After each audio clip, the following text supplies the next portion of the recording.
जय श्री श्याम भक्तों। आज है सफला एकादशी। सफला एकादशी के आज हम कथा का स्मरण करेंगे। बोलिए एकादशी मैया की जय, विष्णु भगवान की जय।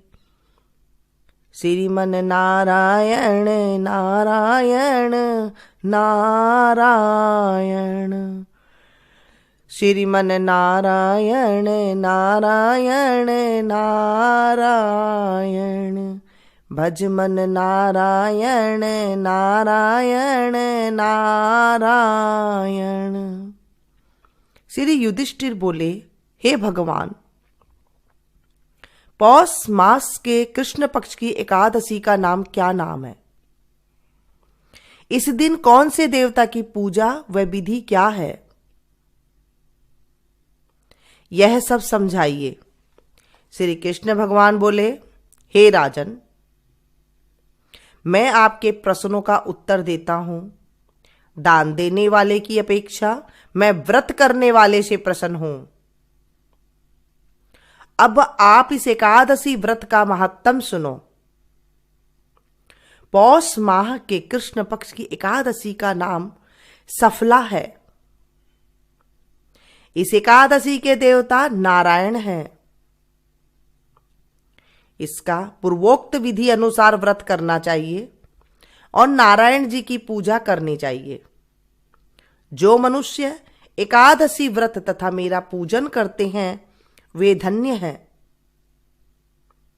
सफला नाम की एकादशी में मुझे ऋतु के अनुकूल फल अर्पण करें, अर्थात नारियल, नींबू, अनार, सुपारी आदि और धूप दीप पुष्प आदि से मेरी 16 प्रकार से पूजा करें।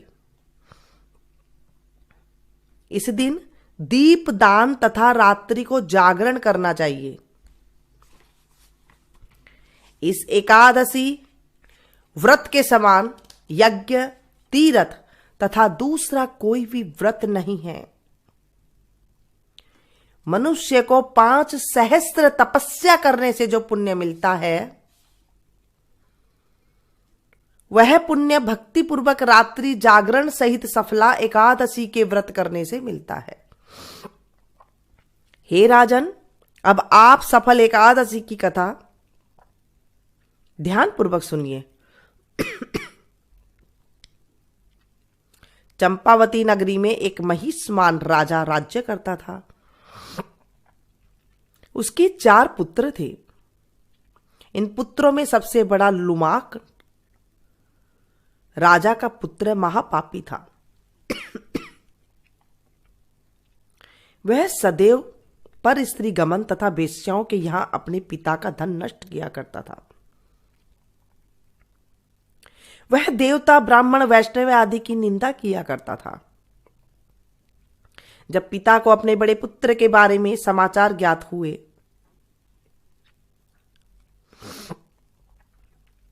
तब उसको अपने राज्य से निकाल दिया। जब लुम्मक सबके द्वारा त्याग दिया गया, तब वह विचारने लगा कि अब मैं क्या करूं, कहां जाऊं। अंत में वह दिन में वन में रहने लगा और रात को अपने पिता की नगरी में चोरी तथा अन्य कुकर्म करने लगा। जिस वन में वह रहता था वह भगवान को अत्यंत प्रिय था। उस वन में एक बहुत पुराना पीपल का वृक्ष तथा देवताओं को क्रीड़ा स्थल था। इसी वृक्ष के नीचे लुम्मक रहता था। कुछ दिन के पश्चात पौष मास के कृष्ण पक्ष की दशमी के दिन वह वस्त्रहीन होने के कारण शीत से मूर्छित हो गया। रात्रि को न सो सका और उसके हाथ पैर अकड़ गए। उसे दिन वह रात्रि बड़ी कठिनता से बीती, परंतु सूर्य नारायण के उदय होने पर भी उसकी मूर्छा न गई।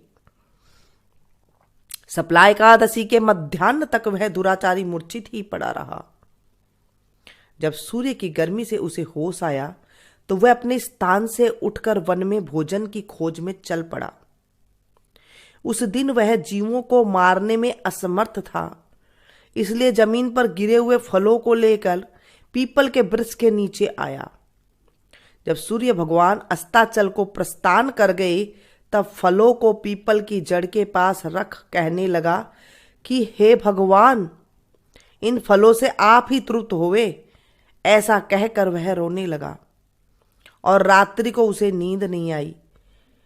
इस महापापी के व्रत तथा रात्रि जागरण से भगवान अत्यंत प्रसन्न हुए और उसके समस्त पाप नष्ट हो गए। प्रातः ही एक दिव्य घोड़ा अनेक सुंदर वस्तुओं से सजा उसके सामने खड़ा हो गया और आकाशवाणी हुई, हे राजपुत्र, भगवान नारायण के प्रभाव से तेरे समस्त पाप नष्ट हो गए हैं। अब तू अपने पिता के पास जाकर राज्य प्राप्त कर। लुम्पक ने जब ऐसी आकाशवाणी सुनी तो वह अत्यंत प्रसन्न हुआ और हे भगवान, आपकी जय हो, आपकी जय हो, ऐसा कहता हुआ सुंदर वस्त्रों को धारण कर अपने पिता के पास गया। उसने संपूर्ण कथा कह सुनाई और पिता ने अपना राजभार सौंपकर वन को रास्ता ले लिया। अब लुम्पक शास्त्र अनुसार राज्य करने लगा। उसके स्त्री पुत्र आदि भी परम भक्त बन गए। वृद्धावस्था आने पर वह अपने पुत्रों को गद्दी दे भगवान का भजन करने के लिए वन में चला गया और अंत में विष्णु लोक को गया। भक्ति पूर्वक जो मनुष्य सफला एकादशी का व्रत करते हैं वे अंत में मुक्ति पाते हैं। जो मनुष्य भक्ति पूर्वक सफला एकादशी का व्रत नहीं करते हैं वे पूंछ और सिंग से रहित पशु तुल्य हैं।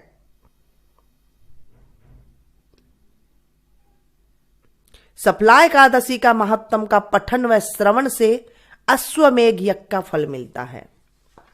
बोलिए एकादशी मैया की जय, विष्णु भगवान की जय। व्रत कर सके तो बहुत अच्छी बात है, नहीं कर सके तो कथा का स्मरण जरूर करना चाहिए। आज के दिन चावल का स्मरण नहीं कर, चावल का खाना नहीं खाना चाहिए। चावल तो चलिए श्री कमल नेत्र भगवान का स्मरण करते हैं। श्री कमल नेत्र कटि पीतांबर अधर मुरली गिरधरम मुकुट कुंडल करल कुटिया सांवरे राधे वरम कूल यमुना धेनु आगे सकल गोपियन के मन हरम पीत वस्त्र गरुड़ वाहन चरण सुख नित सागरम करत केली कलोल निस दिन कुब्जा भवन उजागरम अचल अमर अडोल निश्चल पुरुषोत्तम अपरापरम दीनानाथ दयालु गिरिधर कंसहीना कुशहरम गल फूल माल विशाल लोचन अधिक सुंदर केशवम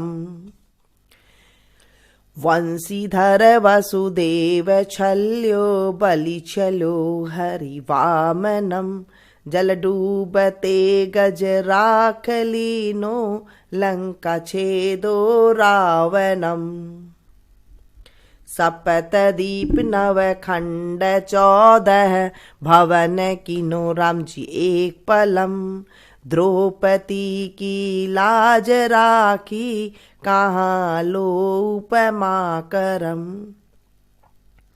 दीनानाथ दयालु पूरण करुणामय करुणा करम कविदत्त दास विलास निस दिन नाम जपत नित नागरम प्रथम गुरु जी के चरण वंद्यो यस्य ज्ञान प्रकाशितम आदि विष्णु जुगादि ब्रह्मा सेविते शिव शंकरम श्री कृष्ण केशव कृष्ण केशव कृष्ण यदुपति केशवम।